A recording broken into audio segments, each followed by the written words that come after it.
I will be lecturing on designing healthy wetland centers.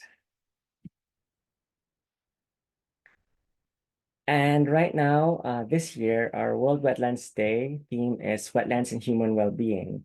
And we also know that the United Nations has declared the years 2021 to 2030, the UN Decade on Ecosystem Restoration. And together, I think these two events are very important with respect to public health in the built environment, and especially how wetland centers can serve as hubs for mental health, well-being, and happiness. And so in this talk of mine, I want to discuss with you public health and the built environment in ways that wetland centers can contribute to. And because there are so many elements of design when it comes to public health and the built environment, I want to focus on two of these elements for designing healthy wetland centers, which are social capital and community design and contact with nature. And hopefully, by discussing these two with you in somewhat detail, I'd be able to pique your interest so that you yourselves can look more into the aspect of public health and the built environment and how wetland centers can contribute to this. So let's begin with social capital and community design. So what comes in your mind when you look at a picture like this? What do you feel? What do you smell? Or what do you remember? Because probably you've been to a place like this. And then compare it with a picture like this. What do you feel? What do you smell? And what do you remember? What do you see? And these two pictures are very contrasting because it basically shows that nature is a way to promote mental health, well-being, and happiness. And the impact of built environments on people's mental health is very well established. For example, noisy and crowded places often cause stress and can even lead to aggression. And on the right, we have a picture of, I think this is Quiapo. And sometimes we can get used to this. Ano tayo, we call that, you're just so used to it already that it's not something surprising to you. And the problem with that is sometimes even the impacts, you can't even relate anymore the impacts to such an environment. Meanwhile, places of natural tranquility and serenity, order and beauty, on the other hand, can help people recover from stress and restores one's capacity to pay attention. And we see this on the right, where here you can see people gathering, enjoying their time, talking to each other, and enjoying the view of this is Sunken Garden at UP Diliman. So the environment is too often overlooked as a source of well-being. However, some features of the built environment are associated with levels of happiness that people experience. So this could be population density. There are some people who don't like being in desolate places. They like the feeling of not being too crowded. And of course, people, especially those in cities or urban areas, have an increase of the level of happiness when they have access to nearby nature, such as parks, or when they can access public facilities and amenities, again, such as parks. So on the right, we have one of our very few large parks in the metropolis, Luneta Park. So places that are walkable and friendly help prevent depression by encouraging social interaction and physical activity. And having housing, security, safe places, opportunities to mingle with others, and thermal comfort, ventilation, water, light, and access to nature all have a positive impact on well-being. And so this is the perfect opportunity for wetland centers to be that hub for wellness. Why? Because we will show it. We will show how wetland centers can be a place that's walkable and friendly, a place for an opportunity to mingle with others. And when designed right, it provides safe access to nature, which is comfortable and recreational. So here we see the different types of people, different ages, different socioeconomic backgrounds, and they're all enjoying nature in a wetland center or just enjoying nature. So we see a group of people on the left. On the right, we see students. So on the left is Arroceros Park. On the right is the Las Piñas Parañaque Wetland Park.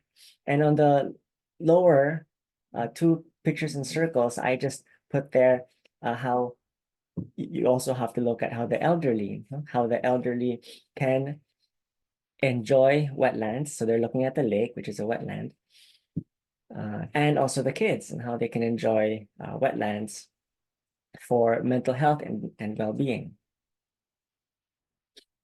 So we now move on to social capital and community design. So settings that attract people and provide comfortable places to interact support the development of social ties among neighbors. Places that support physical activities such as walking or playing support both the development of social ties and happiness. And this is an important thing that we need to understand, is that when you design for your wetland center, of course, it has to be attractive, but attractive, here it says people, but you might also want to attract different types of species, because that's your whole point of putting people and nature together. But many people don't really, or people might enjoy it more if you create your wetland center to do activities that support, your physical exercise. And not all people are, let's say, not everyone is a fan of nature. Unfortunately, there are some people who don't like mud, who don't like dirt, etc. But they don't mind it if they're jogging or running. And it's a way for them to begin their journey with, their ties with nature. And by making activities in your wetland center a social activity, and it says here, you can help strengthen that level of happiness. So again, wetland centers can cover a lot of inclusive experiential learning areas that are both historically important or have heritage and are environmentally friendly or that have green space. So here you can see pictures of kids at the top left. That's in the Hong Kong Wetland Center. And then in the center is myself and Senator Villar when we toured the Hong Kong Wetland Center. On the left is the same. So you see the Hong Kong Wetland Center is right in the middle of a city. It's in the lower left picture. And on the right are just other pictures of activities that are done in wetland centers. All right, so the presence of water in urban and suburban settings is also positively related to well-being.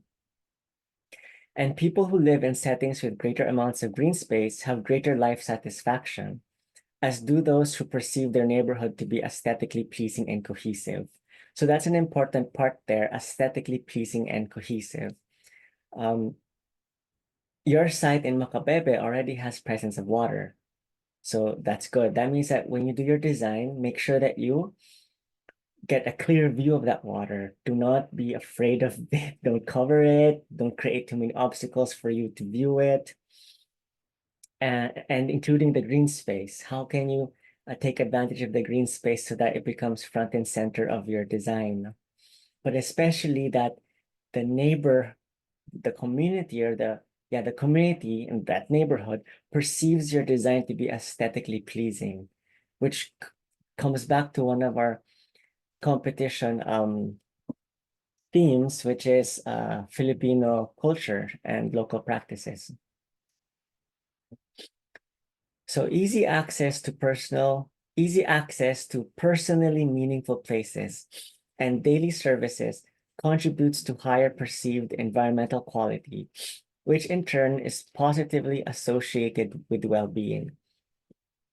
So as architects, planners, engineers, designers, we want to make sure that the places that the building, the wetland center complex that you're designing, be it the structure, the pathway, the boardwalk, or anything, any setting you have in your wetland center has to be, you have to create the space for people to make it personally meaningful. So, and that's not that easy, but at the same time, since you know how to make spaces personally meaningful yourself, you can have an idea of how this works.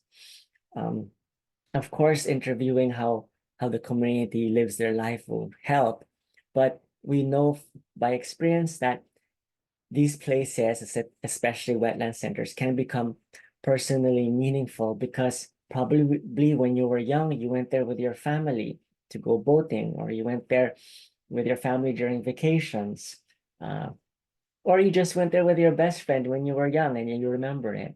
So these are all like social activities, but at the same time, you might be going to these places to reflect and to be alone. And all of these are healthy ways for people to have a sense of place attachment for the wetland center. So think of that when you're designing. How can your space become personally meaningful for different types of people, considering that different people either like active spaces, quiet spaces, big spaces. Some people like to do something, some people don't want to do anything when they're there. All right, so how do we counteract stress and melancholy? In the modern world, which we are in now, especially in urban areas, and even not in urban areas, but more especially in urban areas, we are confronted with a lot of stress, or we suffer from a lot of stress, and it can reach a point where you have depression or melancholy. So planners and designers can increase the likelihood that social ties develop by creating places that are attractive, support social interactions, are relatively quiet, and invite people to linger. And what better place to do that than in wetland centers? So here on the right is a like a bird watching pod at the Sungai Buloh Wetland Reserve in Singapore. And if you look at the design that they made, you would be able to separate between the more socially active and dense boardwalk and the more quiet and private bird hide area. So what I'm saying here is that even if this may be designed for watching birds, it can also be used by people themselves to have an intimate or quiet way to talk, or if they're alone, just to linger and reflect. So when you make these spaces, try to again attract and support social interaction of varying forms. And because I know that in the Philippines, we have an overabundance of noise, we can also encourage the quiet aspect of this in our designs.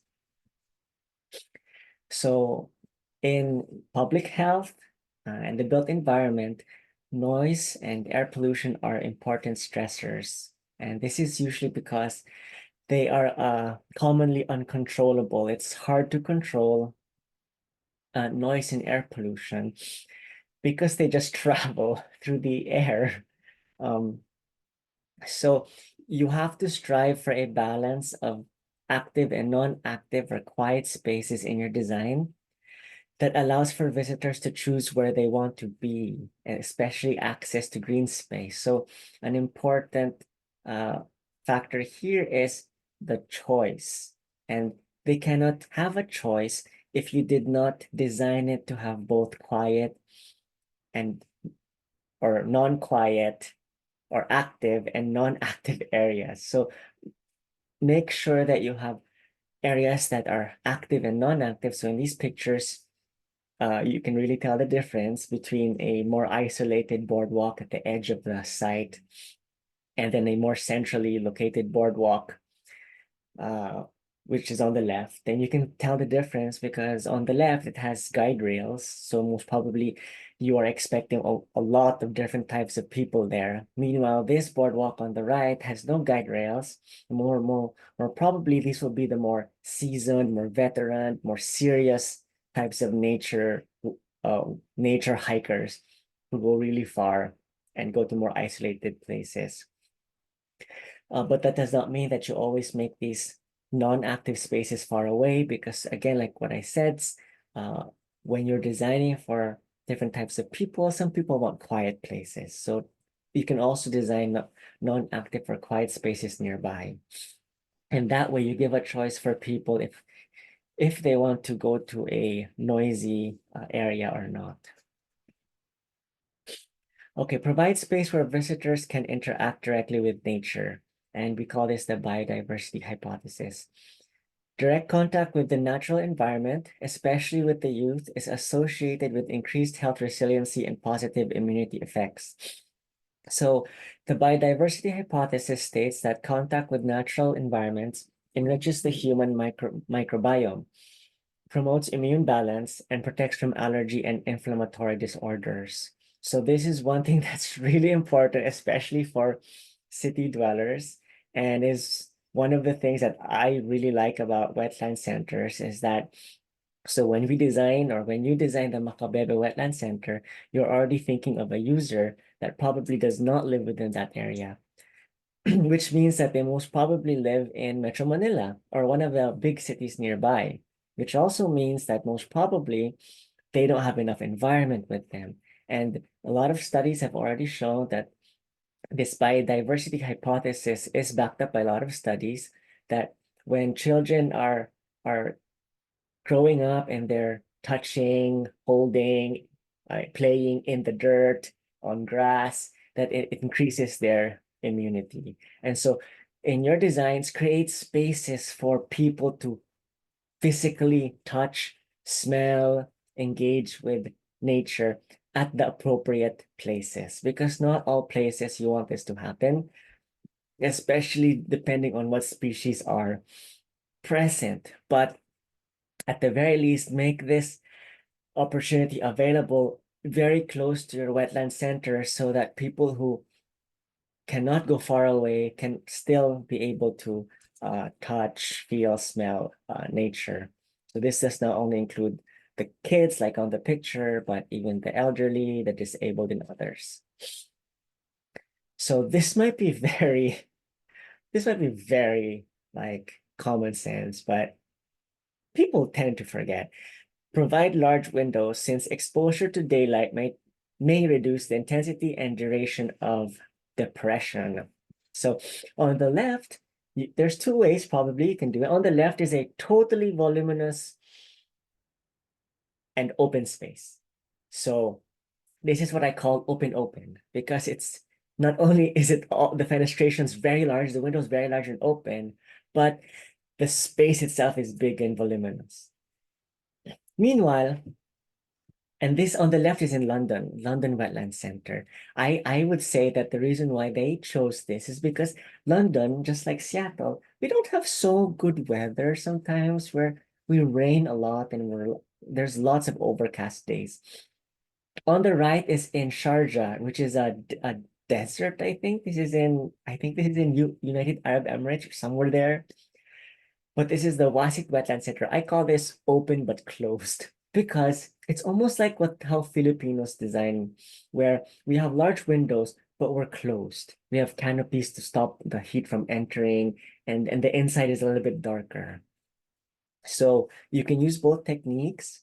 It's fine, and just make sure that you provide large windows so that they have exposure to daylight. And this can be direct, like on the left, or more indirect, like on the right, the Sharjah one. All right, but why have windows? You can also design wetland centers with no windows. So, or areas where there are no windows. So on the left is the Walnut Creek Wetland Center, and And instead of putting windows and doors for its main area, it just has none. They don't put any. Of course, in other areas where they need to control temperature, because I think Walnut Creek is somewhere in the United States, they get winter, they'll need to put windows. But if you're lucky, like us in the Philippines or you in the Philippines, why not just have like no windows at all, and you don't even need to control anything because you're in a tropical paradise. So on the right is it's just, a house in the woods. That's the name of the picture, but you can very well adopt this for a wetland center, one of, something in the wetland center complex. Okay, the way your buildings are designed can have a systematic impact on psychological stress and well-being. So create places that balance noise and quiet, promote access to daylight, encourage social interaction, and invite people to walk, run, play, ride bicycles, or engage in other forms of physical activity. So this includes, for example, active design. Later on, we'll talk about active design, but it's just a way to design spaces and places so that you support physical activity. And in the picture, I like this picture a lot. And this is actually a picture of the Benjamin Franklin Bridge Ray Street Pier Park in New York. And they didn't, this is extemporaneous. They didn't plan this. They just took a picture of how people use it. Some are sunbathing under a tree. A couple is walking and holding hands and walking. Someone is fishing at the background. There are kids playing. So this is how socially vibrant and active a space can be designed, which will again strengthen community ties and promote community social capital and health and well-being. All right, another aspect of social capital and community design for public health and the built environment would be improving attention. And here, I think wetland centers are a perfect place for this, because after you have the hustle and bustle of the city in your head, you can really tell the difference when you're in a wetland park. So use sounds, natural sounds in combination with natural views to restore cognitive well-being. People who were exposed to natural sounds before performing cognitive tasks outperform those exposed to no sound or to a controlled condition. So this function of cognitive restoration with water and green space is also linked with effective attention functioning with children with attention deficit or hyperactivity disorders and others. And so we already know this, or it might not be new to others out there. We have forest bathing, wetland walks, nature immersion. All of these use the different aspects of the senses that nature provides us in order to restore our mental well-being and especially our cognitive restoration. And functionally, that improves our attention. And again, there are studies that show that this helps with those with hyperactivity disorders. So in a wetland center, you can provide many of these different sounds. By the way that you're designing this wetland center of yours, you can provide quiet, peaceful places like on the left, where all you're going to hear is water probably and air. And that's very important because sometimes people need to anchor themselves inward and inside. So these are very spiritual places. And make use of that. Don't make sure that when you're designing a wetland center, you're able to provide for such places. And in the picture in the middle is birds flying. So you can imagine how noisy in the sense that you can hear the birds. You can hear the bird calls. You can hear the bird flapping. And that's another way of enjoying nature. And then on the right, so on the picture on the left is John Bunker Sands Wetland Center. That's in Texas. And on the picture on the right is in the Liupanshu Minghu Wetland in China. And you can also imagine what kind of noise you can hear here. It's totally different. here I can imagine probably people talking. I can hear this kids splashing in the water. I'm sure people are laughing, telling jokes, and enjoying themselves. So these are all types of different sounds that can you can help generate by the way you're designing. And the noises or the sounds that you're going to generate and encourage to be generated through your design, you have to be careful with that. So let's say on the right, since it seems like this is a more people set, the focus is on activities of the people in relation to, let's say, themselves mostly. I would put this far away from more sensitive areas of the wetland park and probably nearer to the wetland center building itself. On the two pictures on the left, it's most probably just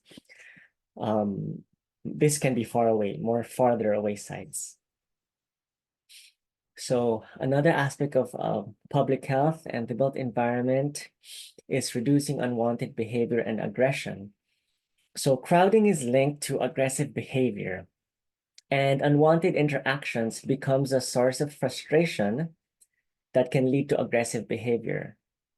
And when unwanted behaviors in social settings can result in a decrease in levels of cooperation. So it is important that the choice to remove oneself from a crowd or the level of choice regarding the intensity of a social interaction that someone has is given to that person. So this is a key element to address reducing unwanted behavior due to crowding. On the left is what happened when Singapore reopened its parks after the pandemic. I guess people so badly wanted to go out and see nature that it got overcrowded. And again, depending on the person, this can be frustrating to them and they can start becoming aggressive, and then that can reduce the level of cooperation, which is the opposite of what we want wetland centers to do. We want them to increase the level of cooperation to the point where they want to be stewards of the environment. All right, so consider spillover or holding spaces. So, for example, for holding spaces in the wetland park you're in right now, the wetland strata is a big holding space. We hope to hold maybe 300 people there, and if you include the grounds nearby, 500 and above people there when it's in full operation, by entertaining them with, let's say, a museum. So here on the right is the Hong Kong Wetland Parks Museum, and they can hold lots of people in here, hold their attention here, so that crowding is not going to happen at the nature site itself where the boardwalks are and others. You can also have spillover areas outside by putting up exhibits. This will slow down people's movement because they're going to watch, they're going to read and look at these things. And this is a good technique. So in the wetland park you're in now, that's the wetland wave, and there is a proposed design for an open amphitheater at the back of that, which probably will be made later on when funds are available. But those are spillover areas for any extra visitors who don't fit in wetland strata, the building. So on the left is basically just an outdoor photo exhibit in a park in Slovenia. So think of those. Think of when you're doing your site development plan and you're doing your buildings, think of how you're thinking. Think about how you're going to manage crowd control by using spillover and holding spaces. Okay, another important part of public health and built environment is wayfinding. And let's see how we can apply this to wetland centers. So being likely to stay oriented as opposed to being lost, and thus avoiding the anxiety and frustration of being lost, can be achieved when a setting has distinct elements. And Kevin Lynch likes to think of being oriented as a way to increase emotional security where you are. And that's an important part of your wetland center, especially if you start having lots of pathways that you can provide elements like landmarks, signs, or even defining spaces within a region that increase the legibility of the built environment and provides cues to where people are in relation to a larger environment. So this can be something that's very big, like the super trees in Singapore, which allow you to orient yourselves at the macro scale. Even if you're far away, once you see the super tree, you're like, okay, I kind of know where I am in relation to this big park. Or they can be small areas which make you remember where you passed by. For example, here in China, this is the Kunli Stormwater Wetland Park, a very interesting, almost sculptural, architectural design for a bird hide. And because it is kind of odd and weird, you can remember it. And it's more of a smaller scale way of remembering where you were, as opposed to the super tree of Singapore, which helps you orient yourselves at a bigger scale. Okay, now we go to equitable design. So designing for all groups. And of course, this is important because public health and the built environment won't matter at all in your wetland center if you're not designing for all types of people, be it the youth, elderly, people with disabilities, pregnant mothers, among others. And you do this while being socially responsible, which means that you work within the context of your cultural norms. So here you promote social harmony and you ensure a stable society through design. So you want to make sure that your wetland design brings people together rather than brings them apart, and highlights positive areas of society in ways that can reinforce more positive behaviors. One aspect of equitable design that's not really discussed would be also using non-toxic materials and being aware of potential sources of exposomic risk. Why? Because usually we don't really think of the things we design, be it the shape, form, and even material, when it's not within our reach. So when I'm designing, I might forget smaller people. They could be midgets, people who are just genetically smaller, or children. And thus, I start putting things that are dangerous at that level. Okay. Uh, so for example, let's look at the picture on the left, the sinks. This is good because the sink has been lowered, yes? The sink is lowered. So now, even if I'm a kid, I can wash my own hands without my parents' help. And it's not difficult because or dangerous, I don't have to go up a step or go up a stool. But I forgot that at that level, kids also like touching things, and there's lots of wires and cabling that are exposed at that level. So if there's quite a number of people, or if you have maybe a few children with you, and you look somewhere else because you're looking for your other child, and your kid is sticking his fingers in one of those cables or faucets, something can go wrong. Okay. At the same time, check the material because they could be touching things that are cancerous or poisonous. So that is the meaning of exposomic risk. Exposome is the totality of exposure of an individual in relation to risk towards, let's say, cancer. Or technically it's cancer, but they made it bigger for all types of diseases. But for the rest of the pictures, we can see really good examples of designing for all groups. At the top, we see designing for deaf people. On the right, we see designing for the elderly. The elderly always need to sit down, so that's something that they need to you need to provide for them. Provide for them also very flat surfaces because they can trip. For kids, make them do things because they like to touch and hold things.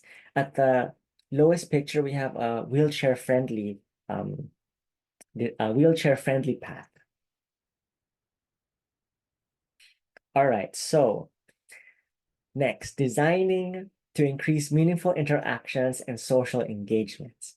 So choose activities that provide a positive outcome to interactions with nature, and choose to reinforce social activities that are appropriate for a wetland park in its natural settings.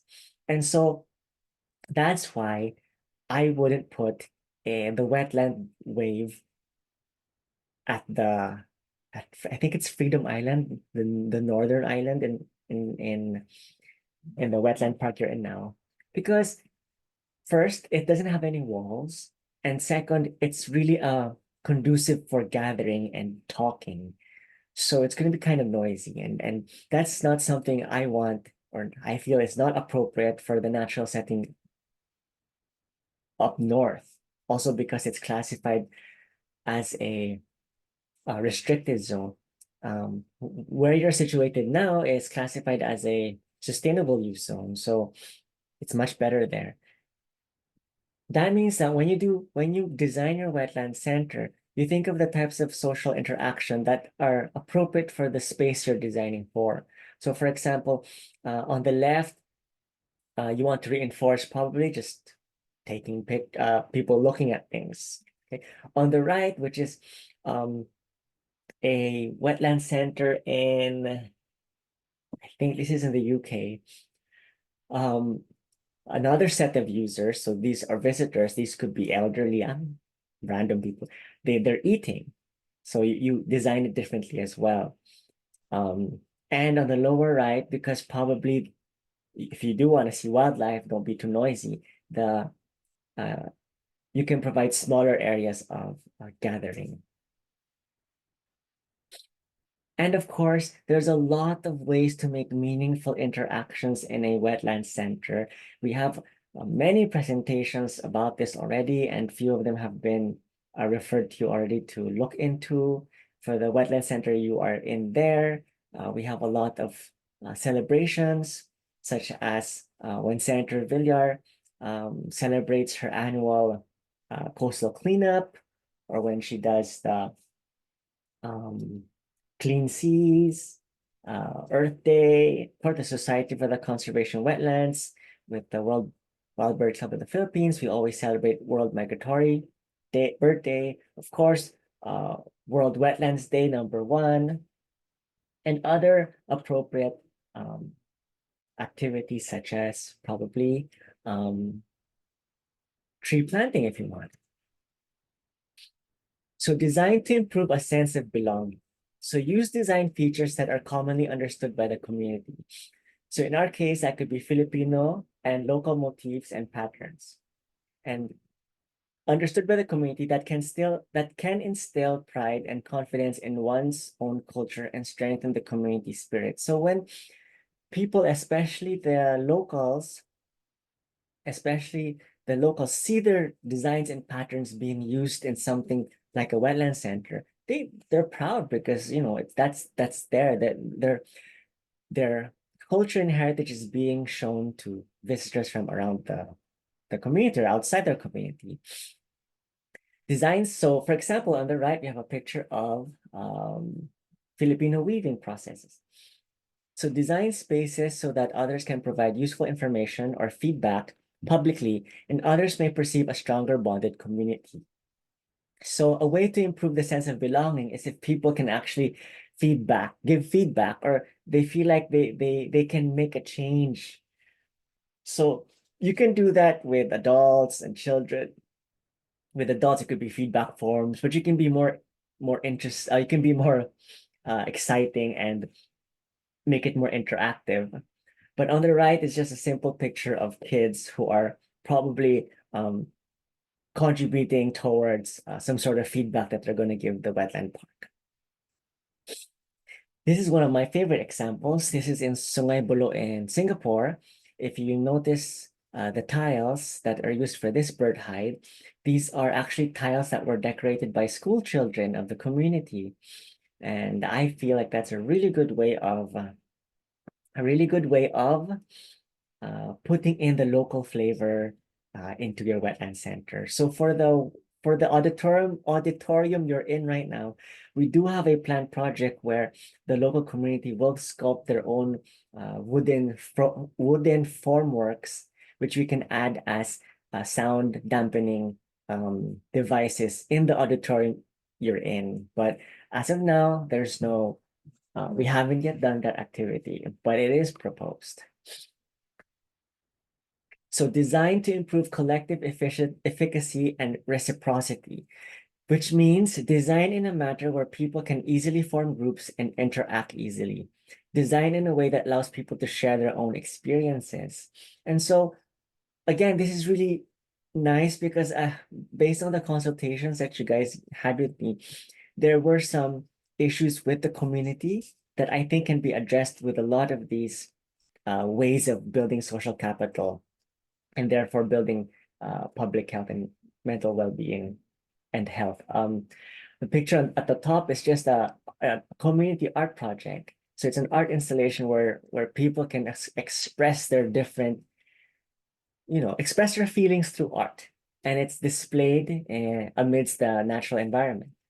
And on the lower right, everyone knows this. This is just the love locks, and it's an extemporaneous, or it's a tactical urbanism approach to just putting or leaving your mark in an area. On the left is more interesting. It's the happy wall in Copenhagen, and here people just write messages, or they basically write messages for other people in regards to happiness, and people go there to read it. So you can incorporate these things in your wetland center. And design with informal social control in mind, such as temporary interventions. And think of ways to design so that visitors can leave their own imprint at improving space. And create space for activities to be done in a social manner to entice others to join. So when your wetland center has lots of activities and the public and the public sees it, they're more enticed to join you. And this can be done easily, for example, on the right through, let's say, temporary monkey bars, or on the lower right, temporary chessboards. From your calendar. And then design spaces, social infrastructure that encourage unlikely visitors by providing activities they would enjoy.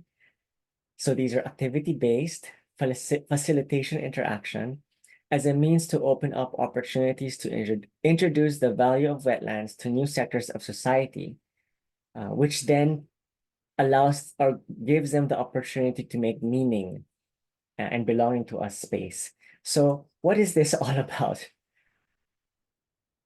So that we can widen the net of people who like nature, understand nature, and want to be stewards of nature, we can include activities in the wetland center which are not directly related to nature, but benefit from having nature nearby. And usually these are restaurants. And so if you put a anchor restaurant there, a very nice restaurant, it will suddenly become a destination and people will go there, right? And people go there for the food and the scenery, and it's very nice.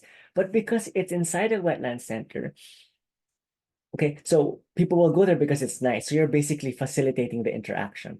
But because it's inside the wetland center, you're giving them the opportunity to learn more about nature because all the facilities for learning are there, all the SCPA facilities. So that's the communication, capacity, education, participation, and awareness. And therefore, they can start creating meaning, a meaningful sense of belonging for that space in relation to nature. All right, so there are design principles for inclusivity in third spaces. So what are third spaces? In the idea that, or for the concept of environmental stewardship, or let's say, environmental stewardship, third places are those that are not the home or not the workplace. So these are places other than the home or workplace. So how do we design these third places to foster social health? So according to PV, we need to look at accessibility, activation, choice, comfort, nature, and uniqueness. And then we have to look at 5 key elements: space and proximity, sensory reach, mobility and proximity, light and color, and acoustics. And of course, we have to consider aging, physical disability, mental illness, and other conditions. So accessibility, What are examples of these? Using wide sidewalks for those wide and flat with not much steep a slope sidewalks, or let's say boardwalks, pathways, for those who have disabilities, like those in wheelchairs or those with crutches. And stationary seating along main paths is because, as we know, you might have visitors who are old and they'll need to sit down more often. And an activation is using plazas for events or art to inspire conversation. And of course, in wetland centers, you can do that. Again, we have choice. So you can have adaptable seating, seating that people can change, bring around themselves, configure themselves. Comfort, of course, make sure that what you're designing is comfortable. Nature, we can optimize windows for sunlight, use a lot of green space, and uniqueness, which is you can use local artists. You can even have the community co-design with you. So here are some activities, age-friendly activities. We call it age-friendly because, yeah, you have to cater to all sorts of ages. So on the upper left, as you can see, the flooring is just a woven rope. So these will be for younger people who have very good dexterity and stamina, but it's going to be very fun for them as well. On the upper right is very flat and not so sloped. So that could be for general accessibility, elderly, wheelchair, kids. It also has a very good guide rail so that the kids can't fall off. It has two different guide rails, so those who are taller, those who are smaller. On the lower right, this could be for kids, because I think kids will love this type of setup, and that's in Sungay Bulo. And also on the left, so these can be more adventurous types who want to go around the wetland site just using boats. Okay, and you can even provide for them a special pagoda, which can only be reached by boats. So it's like, wow, where'd you take that picture on IG? I saw it. Oh, that's right. Okay, you have to take a boat. So you can give them age-friendly activities. So for our last part, we have contact with nature. So the biophilia hypothesis suggests that human beings have an inherent tendency to affiliate with nature. And here we want to look at directed attention and attention restoration. So here, studies have shown that elementary school children who grew up in green neighborhoods perform better on tests. And some of you during your consultation talked about the problems of the community in relation to literacy. And children's ability to develop perceptual and expressive skills. So these are basically social skills. Are you sociable or are you antisocial? Imagination, so this has to deal with your cognition. Moral judgment, so these are ethics. And other attributes is greatly enhanced by contact with nature. So you must consider the time function of exposure. How long do you have to be in nature to gain benefits? So this length will have an implication of how you design, because then you'll have to design spaces so that people stay there for a certain length, right? So they can fully benefit from this.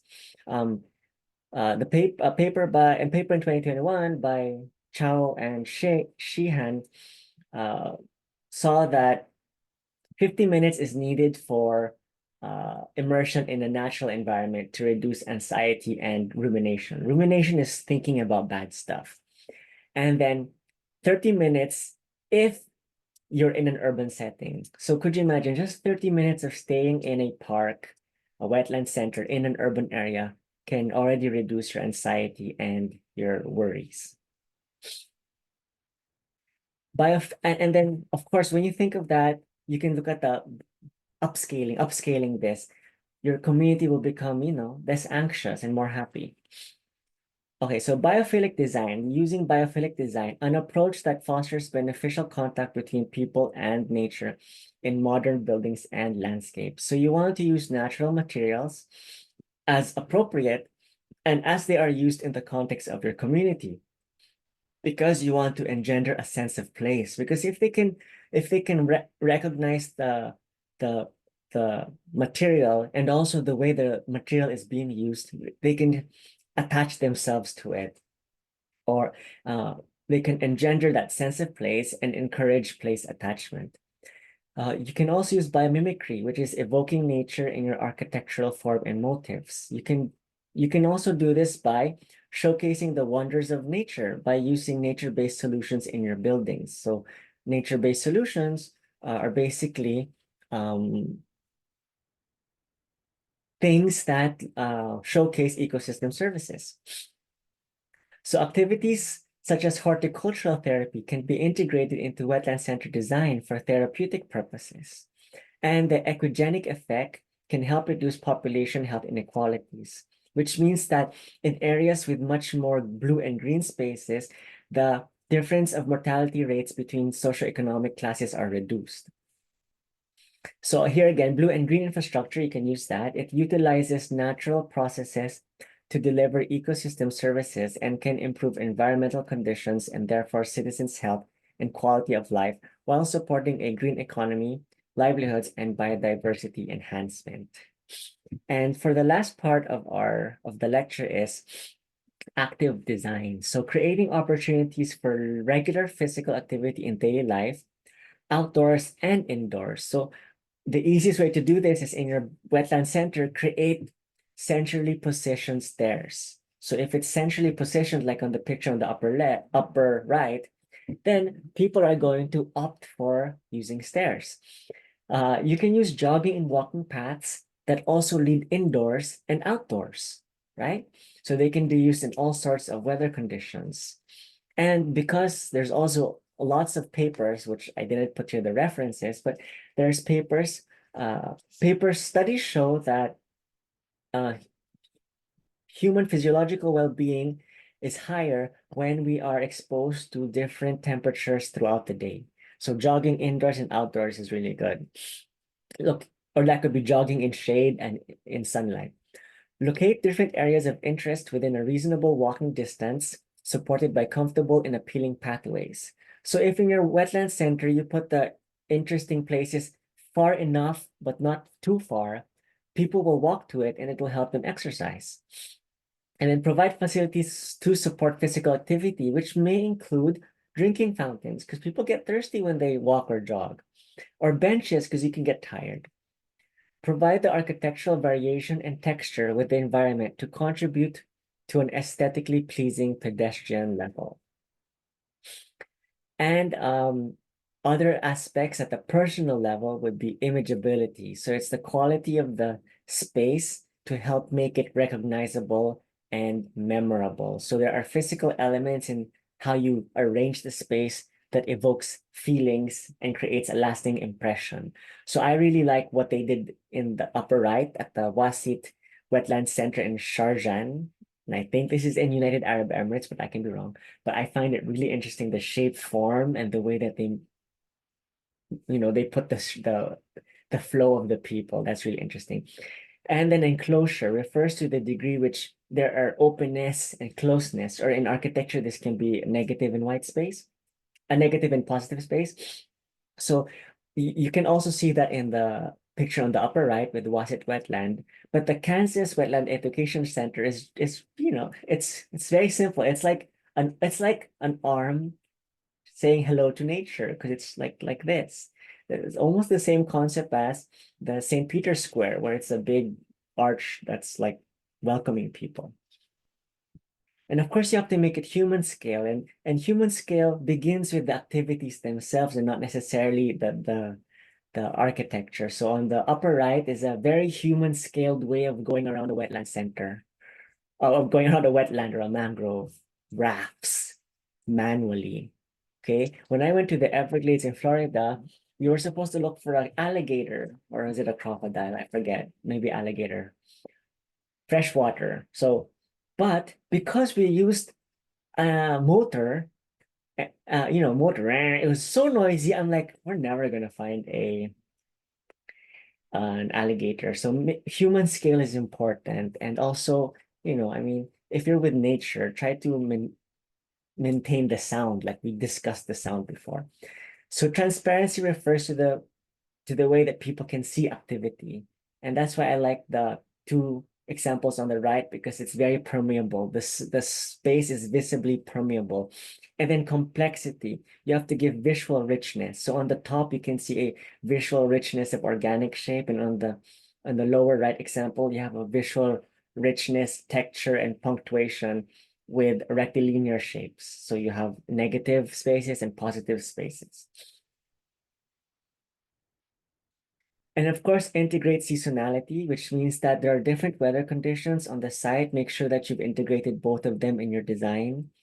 Bring activities within the eye level most of the time, but of course, that doesn't mean that you're not gonna put things on the ceiling or things on the ground. You do that because eye level is dependent on the person. If you're a kid, your eye level is down here. If you're an adult, or if you have a stiff neck, your eye level's up there.